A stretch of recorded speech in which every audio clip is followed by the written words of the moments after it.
Hello guys, ഇന്ന് ഉച്ചക്കത്തെ നമ്മുടെ ആഹാരം നമുക്ക് വിളമ്പാം. എല്ലാവരും നമുക്ക് ഒരുമിച്ച് വിളമ്പാം. അവനവൻ്റെ വീട്ടിലുള്ളതുപോലെ നമുക്ക് ഒരുമിച്ച് കഴിക്കാം. ഇവിടെ ആണെങ്കിൽ ചോറ്,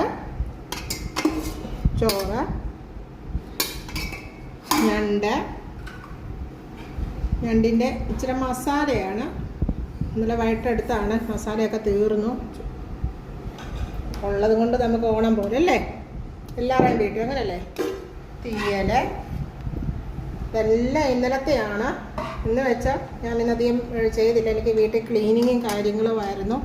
അതുകൊണ്ട് നമുക്ക് ഉച്ചക്കത്തെ ആഹാരം അങ്ങനെ ഉണ്ടാക്കാൻ പറ്റിയില്ല. കടലക്കറി ഇവിടെ എല്ലാവർക്കും ഇഷ്ടമാണ്, ചോറും കടലക്കറിയും ഒക്കെ കൂട്ടി കഴിക്കാം. അപ്പോൾ കടലക്കറി നമുക്ക് ഒരുമിച്ച് കഴിക്കാം. എല്ലാവരും സന്തോഷമായിരിക്കുകയും സബ്സ്ക്രൈബ് ചെയ്യുക, സപ്പോർട്ട് ചെയ്യുക, കമൻറ്റുകൾ എന്നെ അറിയിക്കുക. ഓക്കെ, നമുക്ക് നാളെ കാണാം.